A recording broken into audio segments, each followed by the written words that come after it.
The tides, they shift constantly. However, before we get started, there are some crazy things that are happening out here. We've seen so many different reports coming out about Caleb Williams. Where is Caleb Williams going? Is he coming to the Chicago Bears? Where is somebody going to trade for him? There's a lot of different things to unpack. Before we get started, I do want to address the most important thing, I think, in all of this, and that is Devin Hester is going in the Hall of Fame. Steve Mongo McMichael is going in the Hall of Fame, and Julius Peppers are going into the Hall of Fame. This is going to be a glorious time if you remember fondly the Chicago Bears. And shout out to each and every one of these fantastic gentlemen for finally making, especially Mongo. Uh, I think you guys know what's happening with him. So, anyway, Devin Hester in celebration. Uh, let's. I think I had. Maybe I didn't have. Well, I thought I had. Let me see if I didn't save it here for a little bit later on. Guys, I wanted to watch it one time with you, and it was. Let's just pull it up because why not? This was the move. This was the play. This was the big one to lead off the Super Bowl 17 years ago, February. Here we are.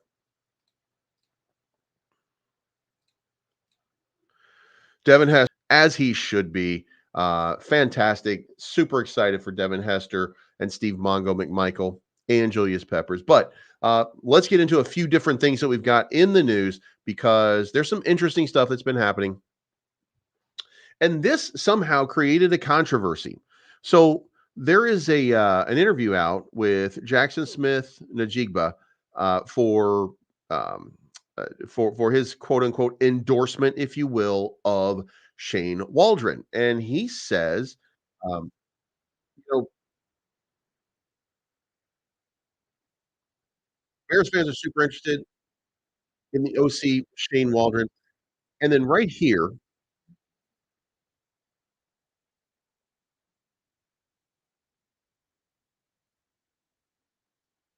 he says, "This is live.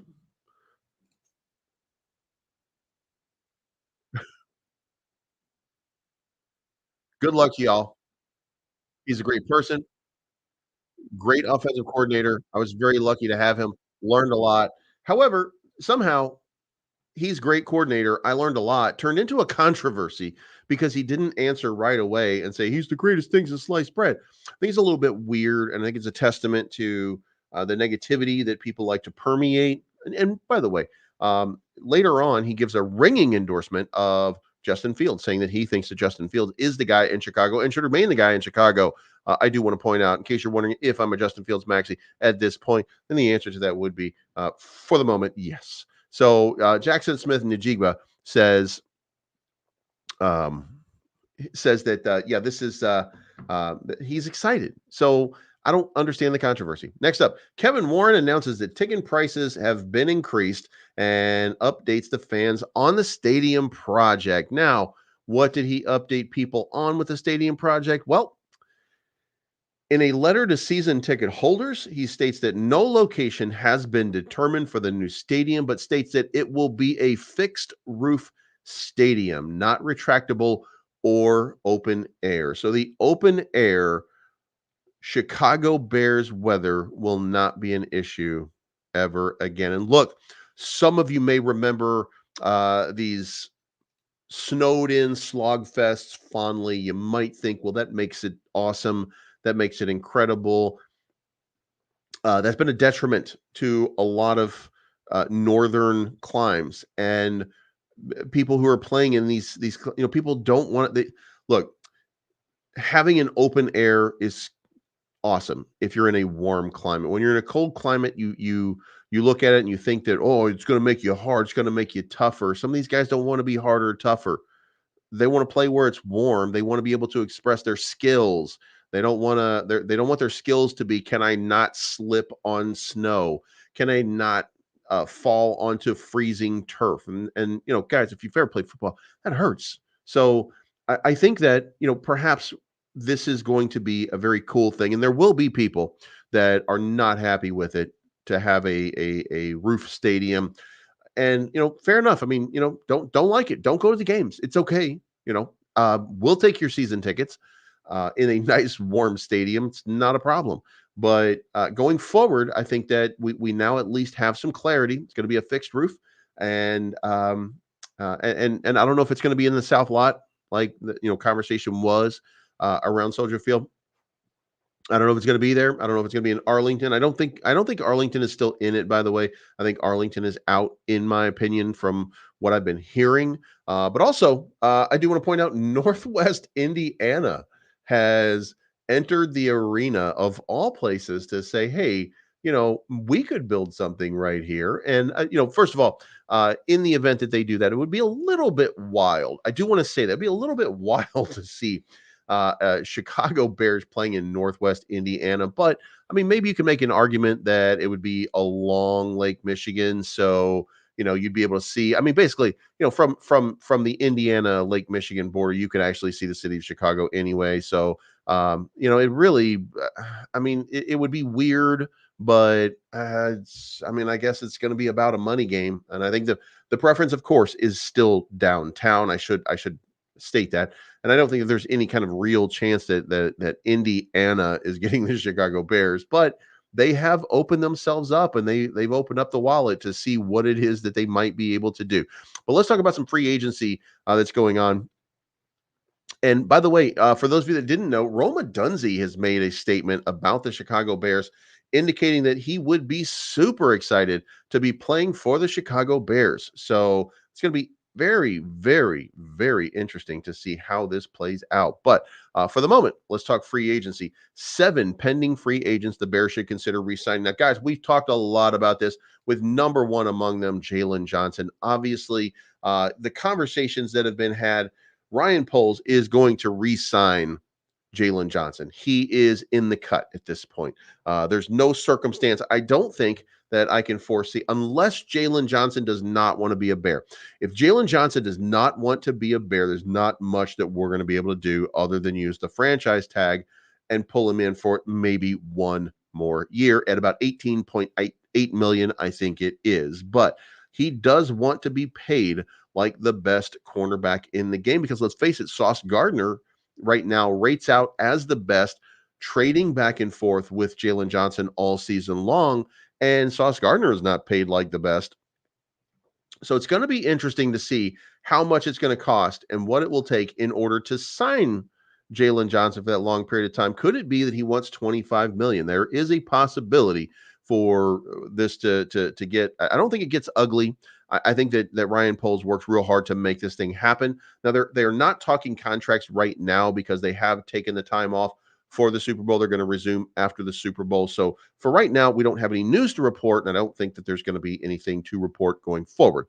Next up is Justin Jones. Now, I do like Justin Jones. He had his best season with the Bears in 2023, helped out by better talent around him, most notably run stuffer Andrew Billings. And it should be noted, these two guys led the number one rushing defense. So it has to be noted, these guys are absolute run stuffers. And the question is, can we get a little more talent? Can we get a little bit more technique? Can we get something just a little bit better in that position? And if not, Justin Jones becomes the go-to option, and he's not that expensive. And maybe we run it back with Jones. So we'll see what happens there. Then you have Mercedes Lewis. Now, Mercedes Lewis is not going to catch the ball. He's going to make a few catches over the course of the year. Not going to be, he's not your go-to guy. He's not the one. That's Cole Kmet, obviously. Mercedes, by the way, 39, almost 40 years old. This is his 19th season in the league. So how much does he have left in the tank? Well, he can block. This guy is a tremendous blocker in the Chicago Bears two tight end scheme, along with Cole Kmet. But the question at this point would be, could you go out and get somebody who's going to be better? Like I think it's Gerald Everett from Seattle. Maybe one of those guys. Could you reach in the draft and get Brock Bowers, something along those lines? Maybe if you do, Mercedes Lewis becomes expendable. But the other piece to this is Mercedes Lewis comes in under $2 million per year to play this game, and it has to be considered. Like, even though Mercedes Lewis is 437 years old, that he can still block people. So I really think that if you can get him for $1 million or $2 million, then you kind of have to go with him. But again, that's in lieu of somebody like Brock Bowers coming in, some kind of wild trade scenario or wild draft scenario. I think Mercedes Lewis, we should have him back for at least that final year. Deonta Foreman, I'm not as I love Deonta Foreman. Deonta Foreman to me is one of the great running backs that are in free agency that we could reasonably obtain for a reasonable price. He's been a bull so far. He was injured a little bit, and that gave Khalil Herbert a chance, and it gave Roshan Johnson. Now, the fact that both of these guys, both Khalil Herbert and Roshan Johnson, showed some tremendous upside this past year, makes me think if Deonta Foreman wants a little too much, then maybe it's okay to move on. But I would really like to see them run it back one more time. And here's the thing: Khalil Herbert and Deonta Foreman, they made a powerful combo. So having these guys as number one, two, three, that's a very good backfield.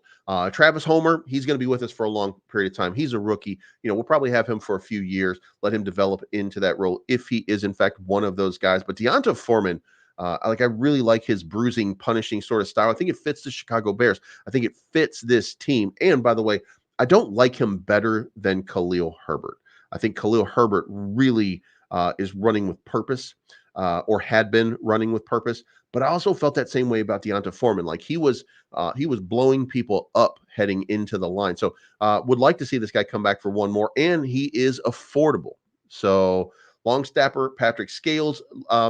It would be nice to get him back. He's been very, very and he's inexpensive, by the way. So it could be that we're going to get him back for a deal, but he's also getting a little bit older.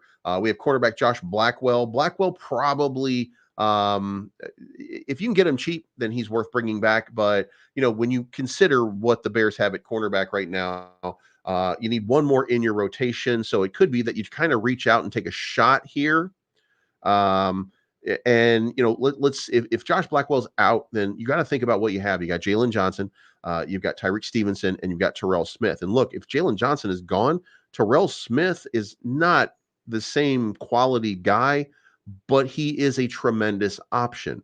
So you're going to have some backup. Maybe Josh Blackwell becomes that guy, but we've got exclusive free agent rights. They have an opportunity to offer a 1-year contract for the league minimum.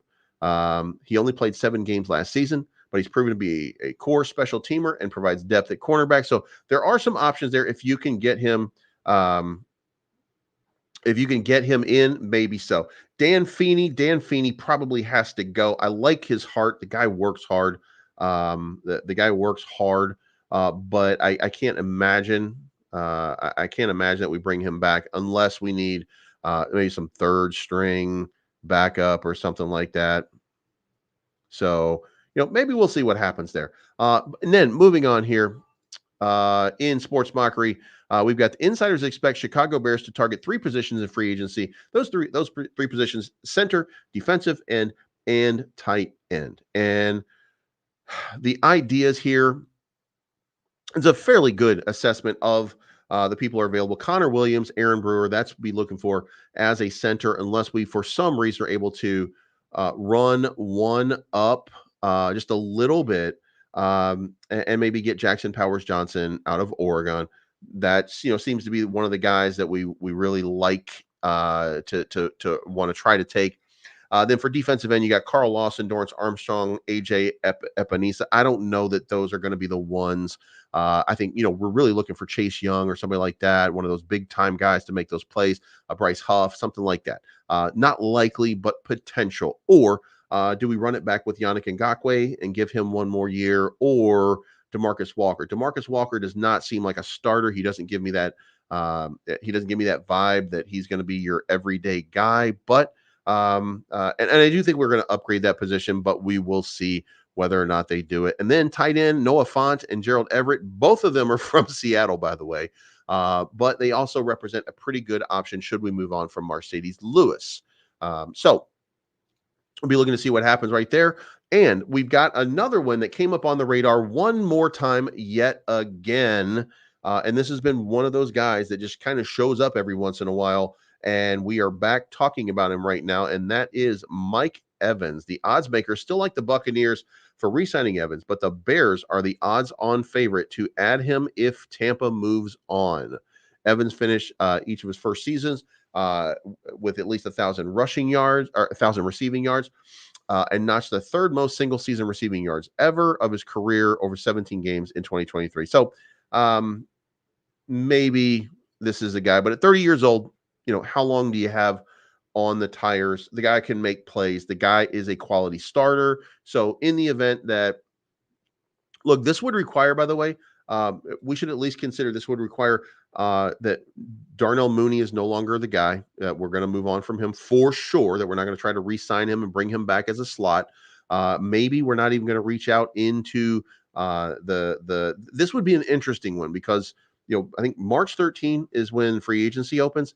So if we see the Bears immediately sign somebody like a Mike Evans, then you can bet your bottom dollar that Justin Fields we should be looking behind his over his shoulder at every step of the way, because the way the Bears line up this team starting in free agency is going to be very interesting and very important. Who we see the Bears start to go after and who we see them talking to is probably going to tell us everything we need to know about what the Bears are going to do in the draft, or at least give us a reasonable proximity of an idea of what that is. So we'll see whether or not this guy hits the radar. But here's the thing. How much does it cost to re-sign Mike Evans' contract? To get Mike Evans, he signed a 5-year, $82 million contract. Probably not going to come cheap. He's probably going to come in the range. His cap space is 12.198.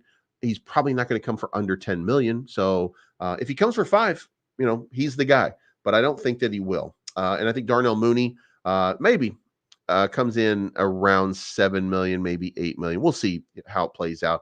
We'll see if there's suitors, but the Los Angeles Chargers, by the way, were looking for a play on Darnell Mooney. Insiders have said. So we'll see what happens. Roma Dunzi, however, did have a statement, and he says that Roma Dunzi has become a popular name attached to the Chicago Bears. And what he said was, I've seen great things. I was a big fan of Devin Hester growing up. That was my favorite player. I love it. Chicago is an amazing city. I feel like in recent years, they haven't had the success they want, and I feel like I could revive that, provide another asset to the offense to help propel them to another height. I think they got a great quarterback in Justin Fields. I think he's a baller. I think they could add me and be another asset for them. So scouts rave about Odunzi's physicality, route running, and contested catch ability. The Washington Star worked on improving his contested catches with the Huskies basketball team over the summer. While Ohio State's Marvin Harrison Jr. is seen as the cream of the crop, many scouts around the league believe Odunzi will wind up being the best receiver in a loaded class. So that's something that, look, I told you yesterday, and if you didn't, by the way, then I would suggest or I would recommend go watch my video on Marvin Harrison Jr. We're going to be breaking down some of these guys over the next couple of days to get an idea of this draft class and what the insiders are saying, what there may be about each and every one of these guys. And Marvin Harrison Jr. started it, and up until this point right now, there was nobody saying that this could be a case. I don't know anybody who's actually said that, but I will go check and see if somebody's out here saying, "Oh, Dunzi is going to be better than Marvin Harrison Jr." Haven't heard that before. The only person that I've heard anybody say is going to be better than Marvin Harrison Jr. is Malik Neighbors, and the person that said that about Malik Neighbors is Malik Neighbors. So Uh, we'll see what that is. But when asked about playing with Justin Fields, he said that would be awesome. He's a dog. I remember watching. I mean, he just doesn't go down. His balance to maintain it through catches and stay on his feet and get those extra yards. Or this is DJ Moore. I'm sorry. It's one of the highlights of his game. He's smaller, but he has the speed, the physicality of a bigger receiver. He's exciting to watch. And then on Fields, he said, I think his ability to extend plays is what glares at a lot of people who watch him. It's rare that he gets taken down in the backfield. He can play with his feet, and then he can make a play with his feet and get the ball in the air. To be so versatile in a league that has such a great pass rusher, I think it's got to be a unique skill set. By the way, just for anybody yesterday, there were some people in the chat. I caught up in the chat a little bit later on, and there were some guys trying out for the Bozo Show that said, "What do you mean that Justin Fields got slower over time?" Well, I brought the data today, just in case any one of those donkeys wants to be like, "Oh, he wasn't doing that." Yeah, in fact, 2.79 was his release time in 2021. 2.94 or 2.96 debated was his release time in 2022, and 3.02 seconds was his release time in 2023. He got slower over time. And by the way, per game, so did Tyson Bagent. So, I'm going to go back at some point. We're going to have that conversation about Luke Getsy and how he probably wasn't a good pick in that spot. But here's 6 potential trade packages that we're going to be talking about for the draft for the Chicago Bears. Now, I don't know that any of these resonate with me. I don't know that any of these are going to be good ones, but let's at least consider what could be. So first up, the Washington Commanders. Obviously, we're at the spot here where it's becoming apparent and obvious that Cliff Kingsbury, now that he's joined the Washington Commanders, is probably all in on Caleb Williams. And the question would then be, is the Chicago Bears team, are they going to be all in on Caleb Williams? And I don't think the answer, like I get the sense here that the answer to that is no. We haven't seen any reason to think one way or another, but so I'm going to go with the default of no at this point. It's hard to forecast what a trade just one spot back would look like. That's to me the biggest thing right now. And by the way, I want to say that in the event that the Washington Commanders come calling and they're looking for Caleb Williams, I'm not saying that the Bears would take that trade, but what they should do is then parlay that to the New England Patriots and say, look, this is what we're getting offered.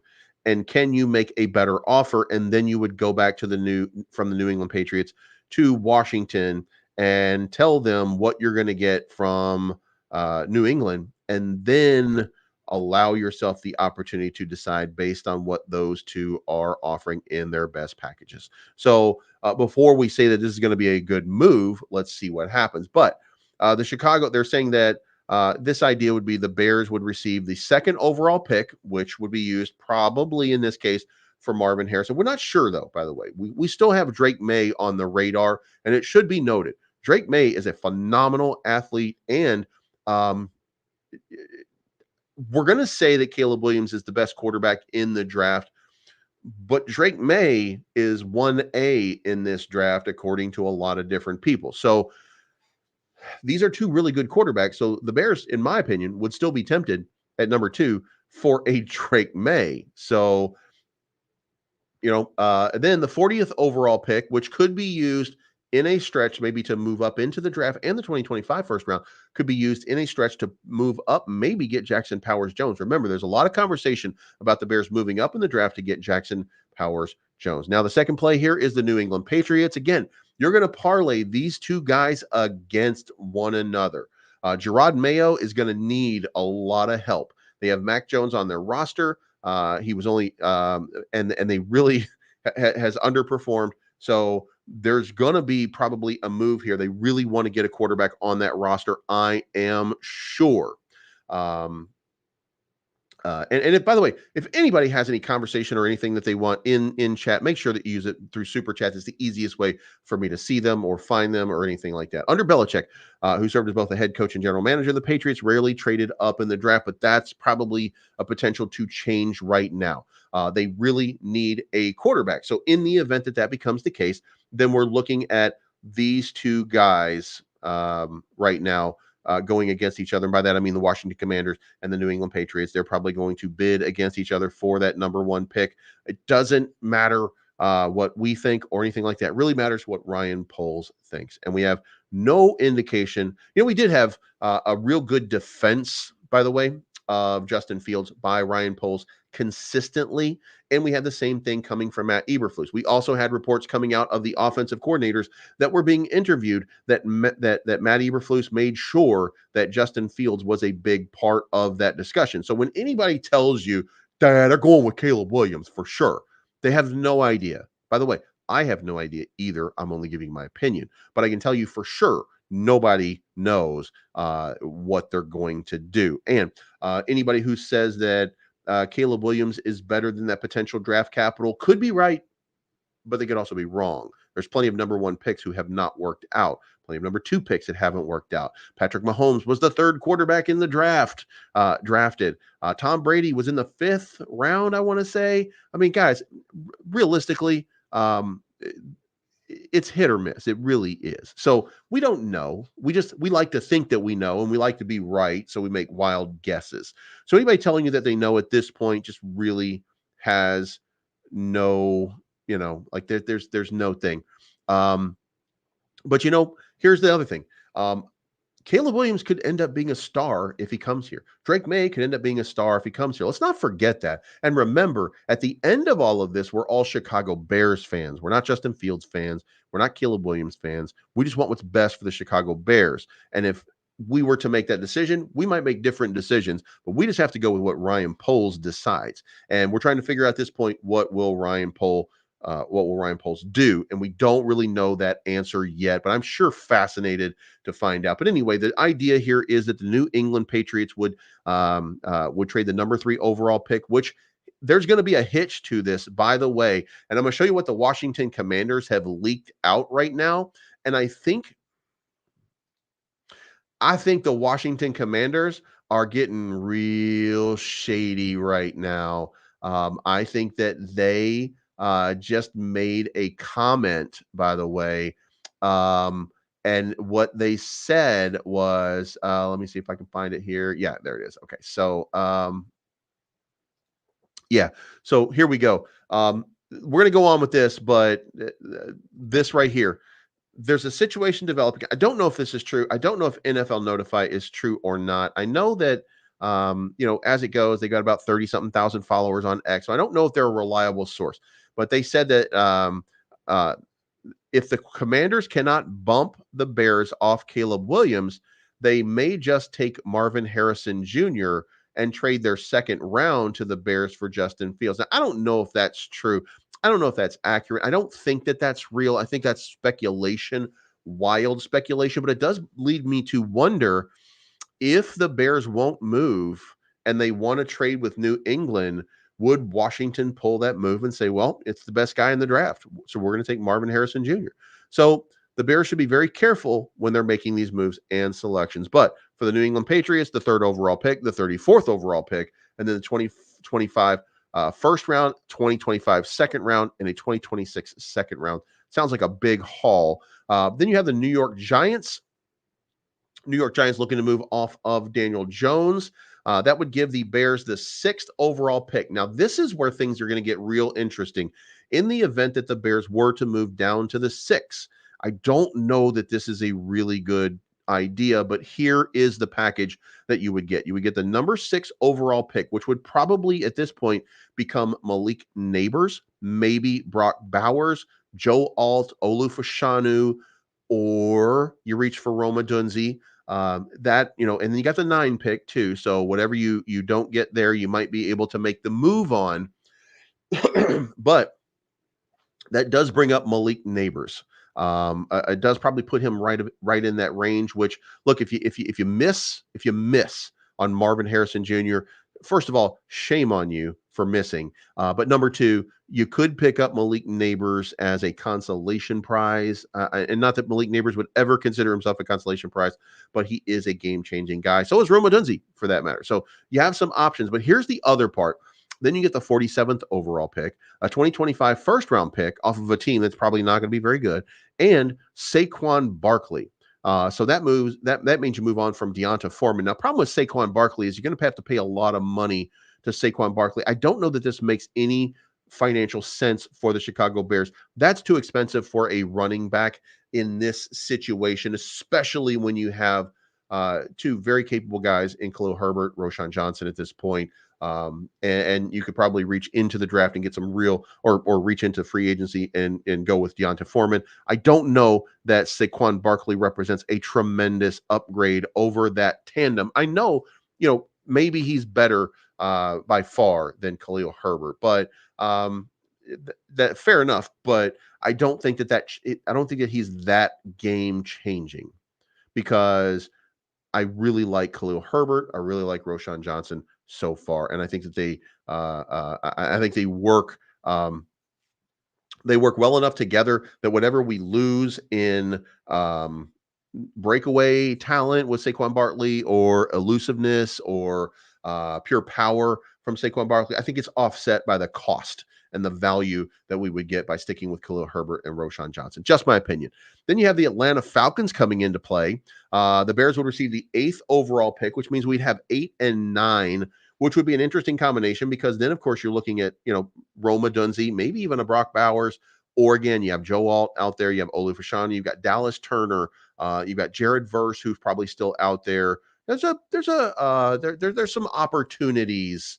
There's some opportunities out there that you could get. And then you could pick up defensive tackle Grady Jarrett, which allows you an opportunity to move on from Justin Jones. So not that you would really want to or need to. Remember, Justin Jones was a serviceable three technique guy, was coming into his own.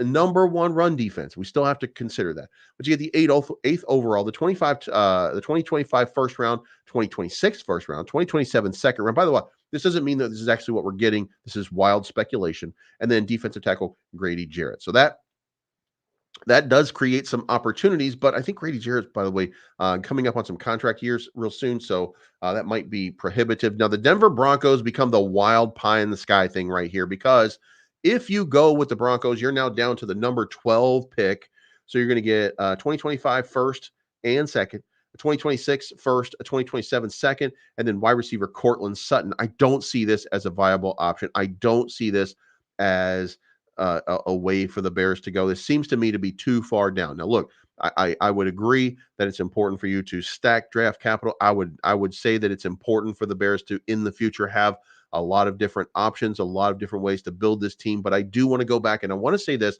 and I think it's very important that we recognize this could be Ryan Poles' final shot. If Matt Eberflus is a disaster this year because he called him back, and because they rebuilt this entire offensive staff and defensive staff, if all of this falls apart for any reason, if any of this falls apart, then Ryan Poles is probably gone too. Even as great as he's been at choosing these players, even as great as he might have been, that's going to be a big problem. So, we should at least consider that Ryan Poles probably in some, and I know that Kevin Warren seems to like Ryan Poles and seems to get along with Ryan Poles, but I'm telling you right now, he could move on from Ryan Poles if Ryan Poles doesn't produce something really good. But I would like to think that he's not. However, every time you make moves, it should be with the thought that you want to win and that you're not building for a long term, a few, 4 or 5 years from now. You're building for right now. You want to win. By the way, it should be noted, the time is now for the Chicago Bears. The time is not 2, 3, 4 years from now. The time is now for the Bears to hit the playoffs and to go in there and show some people that they mean business. This is a defense that's finally come together. Is it elite yet? Is it the monsters of the Midway? Maybe not. Maybe it needs a few more pieces in place, but it's really on the cusp of becoming great. And it's so young as a defense that it really has nothing but upside. as long as it's coached properly. So we should at least consider that we're on the cusp of being an elite defense, not going to give up 38 points to the Green Bay Packers in an opening game or 40 points to, or was it the Commanders? Like, oh, fuck my life. There's not going to do all of the bad things. We're not going to get bad Bears defense like we got at the early part of last year. And then is the offense going to be better? The offense is going to be better. It doesn't really matter whether it's Justin Fields, Caleb Williams. We can have that debate and that argument every single day from now until the draft. It won't matter. The team is going to be demonstrably better no matter what. We should all at least be able to agree with that. We're going to get a receiver. We're going to get a good receiver. We're going to maybe Darnell Mooney comes back, maybe not, but we're going to have a good Z receiver, or we're going to have two X receivers with the Z receiver capability of getting down the field, maybe, but we're going to have a much better offense overall. I'm telling you right now, that's just the way that it is. Now, the other options here are the number 6, the Seattle Seahawks. Could we make a move with Seattle? That's the 16th overall. There's absolutely no way this is going to happen, but let's go with it. You get a 2025, 2026, 2027 first round, and then you get Uchenna Nwosu. And let's go with should we want Uchenna Nwosu? That's a linebacker. Absolutely not. This does not seem like a good deal to me. This in no way, by the way, might be a great player. Could be an interesting concept here. No way. Absolutely no way do I want another linebacker. Tremaine Edmonds, Jack Sanborn, TJ Edwards. I like that right there. So I don't think that we're going to reach down this way. And by the way, this would just absolutely devastate. I mean, by the way, let me rephrase this. Let me rephrase it. Okay, so if we did this, we would be skipping away. We would be settling for Justin Fields no matter what. By the way, and I don't mean settling in the bad way. I mean just that's who we're going to go with. And then in the 9 pick, we're going to be hoping that we get either Malik Neighbors, Roma Dunze, or Brock Bowers to shore up the passing game. And then with the 16th overall, that's where Jackson Powers Johnson comes into play, where we pick up the center of the future potentially. So there's some opportunity. This is actually an interesting one, but again, I don't think that picking up a linebacker like this really moves my needle. So we'll see how it plays out. These are just some options, but let's move on. The next draft here is, and guys, I cannot even you're not even going to believe this. This is absolutely bonkers shit right here. Okay, yesterday, the Chicago media asked. This happened real time, by the way. Somebody from the Chicago media legit asked Patrick Mahomes, um, what do you think we should do at quarterback? Would the Bears make a mistake by trading the number 1 pick? He says, "I mean, it's a hard thing. I'm glad I don't get paid to make this. Justin Fields plays great football as well, so I'm glad I'm not paid to make those decisions, but I think either way, they're in a good and great position for the future." Just about which way they wanna make that decision. Guys, god damn it. I'm telling you what, only in Chicago do you get a reporter for your team asking another team's quarterback, "Hey, what would you do in the draft?" Are you kidding me? That is the legitimately the most Chicago thing that I've ever seen happen at a Super Bowl event. That is absolutely crazy. And in fact, Patrick Mahomes later on, um, said some other stuff positive about Justin Fields. So, a lot of fans of Justin Fields in this league. So now, this insider, by the way, Commanders trading up in the draft for quarterback Caleb Williams is inevitable, says an insider. It's going to come down to the cost, right?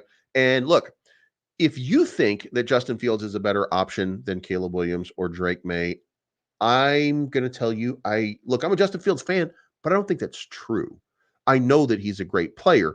What I think is, I don't think that Caleb Williams or Drake May makes the team better right now. I think that Justin Fields is the guy that gives us the best chance to win right now.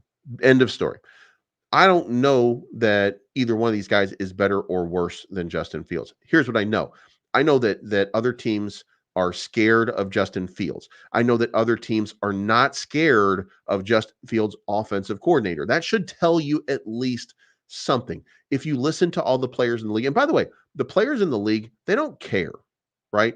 They don't care about your feelings. Your teammates do, but the other players in the league, they don't care. They're gonna be like, hey, yeah, we like playing this guy because we know that he's not gonna make any plays. And they will tell you that. But for Justin Fields, they do not say that.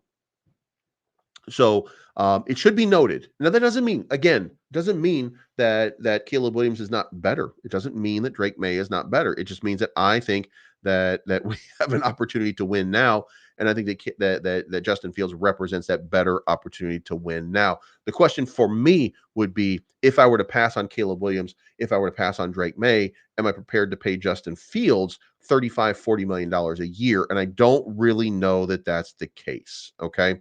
Um, I don't really, I don't really know that that is what I want to do. So I would have to, like, listen, I'm gonna have to kick the tires on Caleb Williams. I'm gonna have to watch him a lot. I'm gonna have to talk to him in the draft. Guys, scouting combine's coming up. We'll have a little more clarity on what's gonna happen next at that point.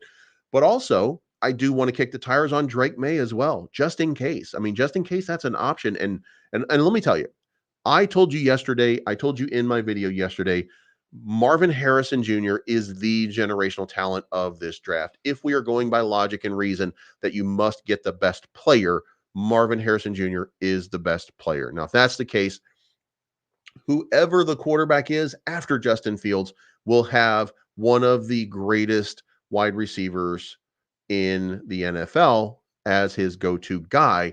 The question would be, can we get somebody else next year? The answer was Eric Gallick's going to be available. Shador Sanders, Deion Sanders' kid, is going to be available. How about having prime time Dose out here throwing the ball around the Bears field? I mean, come on.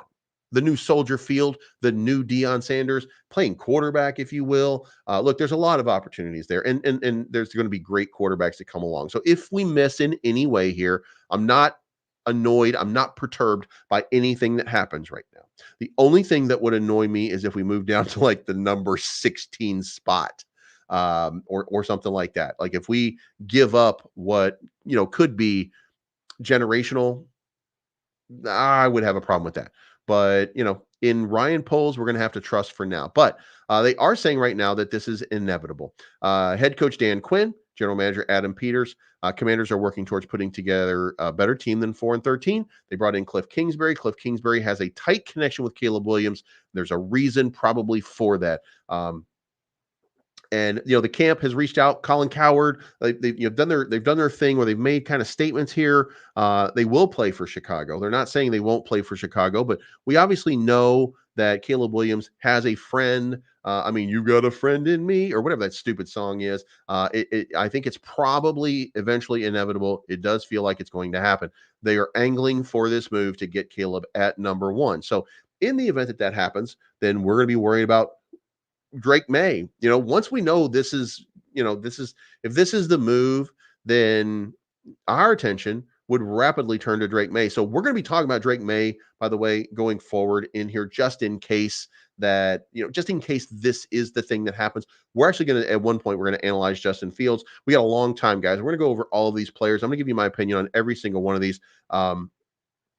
This is potentially the most game-changing draft the Bears have had in a very long time. So, or run of drafts, I should say, because Darnell Wright, Tyreek Stevenson, like these guys represent the future of this franchise. Roshan Johnson, like this is a really good run of drafts, and I'm really hoping, and Terrell Smith, by the way, I didn't mean to leave Terrell out, but this is going to be a really good run of drafts. It's going to be a really interesting couple of years for the Chicago Bears, for the future of this franchise, for the new dome stadium, instead of what's going to have a roof on it.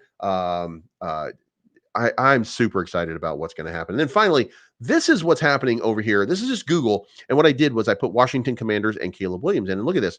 There's a lot of there's a lot of topic right now over Washington Commanders. Riddick believes they should move up to number one. Commanders gearing up for Caleb Williams, but will the Bears do it? Commanders news. They're everybody's looking. Latest mock draft at heavy. By the way, I don't trust heavy as a journalistic thing, but they're pushing this narrative. If Chicago can't exploit Washington, obvious desire for Caleb Williams. if the NFL Insider told Caleb Williams Camp that the Bears are a great team for him, like there's a lot going on here right now, but there's a lot of, hey, move heaven and earth for Caleb Williams.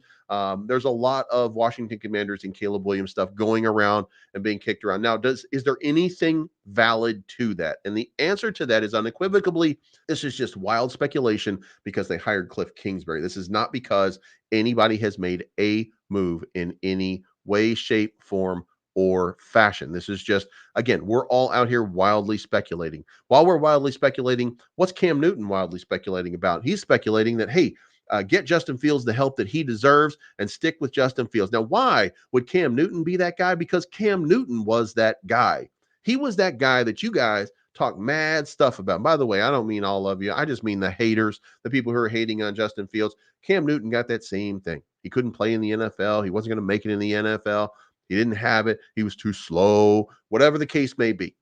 And Cam, I think he redeemed himself pretty well. I don't think he had the career that he wanted to have, but I think he had a phenomenal career. And I think that we should acknowledge the fact that Cam Newton, man, we would have been lucky to have somebody like Cam Newton on the Chicago Bears. And to my thinking, we kind of do right now. So it would be a shame if we messed that up.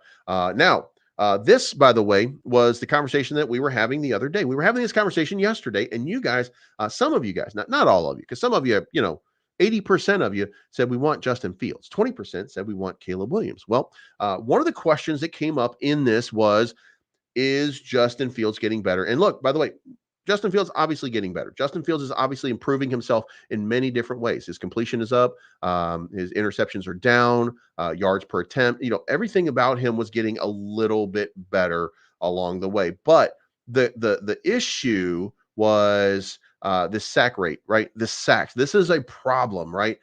In his first season in 2021, Justin Fields' release time was 2.79 seconds. In his second season, it was 2.96 seconds, which means he got worse over time.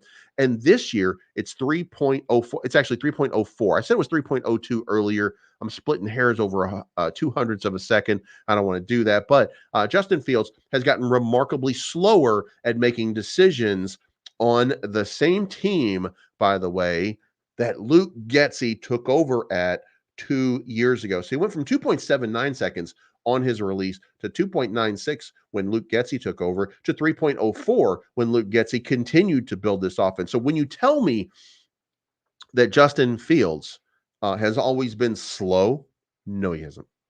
Absolutely not. Now, by the way, when I say that, I'm not defending Justin Fields and saying that he's the sharpest, smartest guy that releases the ball as quick as possible or anything like that. I'm saying he was measurably better at releasing the ball in a timely fashion. Now, also, his ratio was a little bit lower too. I think he was hitting 59.4% versus 61.4% now. So there's he was faster to release the ball. He wasn't taught to release the ball. He wasn't coached properly. That's all I'm saying. All I'm saying is he wasn't coached properly, and I think that he can do the job. I don't think that the coaches that we put in place gave him the greatest opportunity for success. So if we were to go with Justin Fields, then I would posit and I would say that that's going to be one of the predominant things that they're going to fix. They're going to make him do a much quicker release. They're going to give him one more option as a quicker release, because remember, your quick releases are basically, can you get DJ Moore open very quickly in space? And you can't, because you got to double team DJ Moore because he's your number one guy. And you let Darnell Mooney do his thing and Tyler Scott do his thing, and they're not good enough to get open in the time that you need. And you got Cole Kmet as your outlet guy, and you got Roshan Johnson, or you got maybe Khalil Herbert as a screen guy. But you're going to blow up your screens if you know if that's predictable. Remember the screen game, like remember that. So that's what Luke Getsy called a screen game, an entire game of screens. So don't forget all of the pieces here that you reasonably forget. Just so you know. But these are wild things that actually are legitimately really happening. Oh, and by the way, when it comes to long time holding the ball, do you know who else holds the ball for a very, very long time? Lamar Jackson had the same ratio as Justin Fields. And again, I'm not saying Lamar Jackson is the greatest quarterback out here, even though he's probably a two-time MVP. I'm not saying that. I'm saying that he is becoming a very, very, very good and very, very dominant regular season player, if not postseason player. So we should at least acknowledge a couple of things here. So I think that Justin Fields will be fine. I think they'll coach him the right way, and I think that this team will get measurably better uh, for next year, provided that we do all of the things that are necessary to make Justin Fields a better person coming out. Now, should also be noted here, Justin Fields has the highest sack ratio that anybody in the history of football has ever seen. And look, we did have the worst offensive line. We did have like the second worst offensive line. And this year we had the 27th or 26th offensive line. So we had some problems. However, we went from the worst offensive line to a mid offensive line by the middle of the year. So it should be considered that we had a better ratio as the season went on. This offensive line did improve. However, here's the other part. We also went 5-3 during that time, meaning that Justin Fields also measurably improved and became a better player. The other two wins, by the way, those were Tyson Bagent out of the 7 wins, but Justin Fields, again, 5-3 in closing out the season. So, let's at least acknowledge and recognize that we got better. We had an opportunity to improve it, and to no one's credit, Justin Fields did not improve in a way that we really wanted to see. Because look, we wanted that third year breakout. We wanted that Josh Allen type year. We wanted that big, oh my God, this guy really has what it takes. That's what we wanted, right? We wanted that year number 3. We wanted that, oh my God, he really gets it. That's what we wanted, right? We wanted the Tua Tagovailoa. We wanted the Jalen Hurts move. We wanted all of that. Well, can you have that move with Luke Getsy? That was really the question. That was the question. Could we have that move? And obviously, I'm going to go back to it. It's not Luke Getsy's fault that Justin Fields didn't perform in many different aspects, but it is Luke Getsy's fault for the play calling that created some situations in which Justin Fields' skills were not optimally utilized. So it should be fair enough to say that any coach coaching Justin Fields recognizes the weakness in the fourth quarter and will fix that. It should also be recognized that any coach will also note the 112 quarterback rating in the first quarter, the 96 rating in the second quarter, and the 90 rating in the third quarter, and recognize that they have an elite talent here that was underutilized when it mattered. And when we coach to win games and not to just lose games, like Luke Getsy was doing, very conservative. When we stop doing that and we start playing and we start balling out to play the game the way Justin Fields can play the game, and we do that, then I think that rating changes. And by the way, the reason that I say that is not because the fourth quarter is not magic. The fourth quarter, by the way, that horrible rating right there, it is partly Justin's fault. I'm not saying it's not, by the way, but there's some byproducts like giving up a whole lot of points, making you have to play from behind, or losing the lead, getting into your own head. Like, I'm not saying that Justin Fields doesn't have some faults, but the team also had some fault in that. But the other thing is, fourth quarter is no different than third or fourth down. And guess what? Justin Fields is actually a really good performer on third down. So, when we start to break all these things down, and if you're not paying attention to what's really happening, if you're not paying attention to the signs here, you might miss some of it. But this guy has been elite. This guy has been an improving guy the entire time. And if the right thing happens, then Justin Fields is going to be a fantastic guy. Now, the argument that I'm going to make is, yeah, but he fumbled 10 times in 13 games. So can you clean up 10 fumbles? That's a serious question that you have to ask about Justin Fields. Can you clear up 9 interceptions? Yeah. You had 17 touchdown passes, so I think that ratio 17-9 is not bad. It's not bad. We'd like to have at least 25-10, maybe. You'd like to have 25-7. Or 25-5 or something like that. But you would take 25-10 and you would say that he's doing a much better job because you had that good ratio. But I mean, at the end of it, when you start to look at it, you say, well, 27, you have 17-9, then you add in 10 fumbles, now you got 17-19. Justin Fields turns the ball over far too much. And the question really comes down to, if you move on from him, that's got to be the reason. If you don't move on from him, you got to be able to fix that, and you got to fix it fast because he can't do that again. And the Bears end up being an elite team. You can't be an elite team with the only person not elite, your quarterback. So there are things that are really going to have to be cleaned up. Then, in closing here, we got Shannon Sharp. What he would do if he was the Bears. And you know what Shannon Sharp said? Justin Fields. He also said Justin Fields. So, that's what it is, guys. This is it. This is the 411. This is the alpha. This is everything you need to know about the Chicago Bears for today. A dome stadium, a roof stadium, if nothing else is coming. Haven't decided on where to go. A lot of the strategies right now around free agency are getting Jalen Johnson signed, probably bringing back Justin Jones, looking at some viable options, perhaps a Mike Evans, some of these other guys. And look, the quarterback position, it will work itself out, and it doesn't matter. Look, here's the point. The point that you guys might have as a the point that you might have that you like or don't like is this. You want an elite quarterback, and I'm telling you that Justin Fields is already at least a serviceable, potentially elite quarterback that's been underserved by his coaching staff.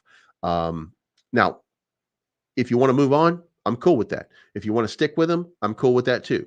If you think that Caleb Williams is the guy, go get him. Make sure at the number 9 pick, you pick up Roma Dunze. Make sure you pick up a Brock Bowers. Make sure you pick up a Malik Neighbors. Get the guy, get the best receiver you can get to make sure that whoever that quarterback is has the tools to do what he needs to do. Make some moves in the offseason. Find yourself a center. Aaron Brewer comes to mind. Connor Williams comes to mind. If you can make a move in the draft and you can get Jackson Powers Johnson, then you've got all of this stuff. But look, the whole part of this, and uh, it doesn't matter. It doesn't matter how this plays out. The important part is we're all Chicago Bears fan. We want what's best for the Chicago Bears, and we're not going to get it right either. If we were the guys, look, some of you guys would have chosen far different moves. None of you. I get to say it right now. None of you assholes would have gotten that DJ Moore trade done. We wouldn't even have thought it was possible to get something like that done. Of course, most of you probably would have gotten Chase Claypool too. So, 50-50.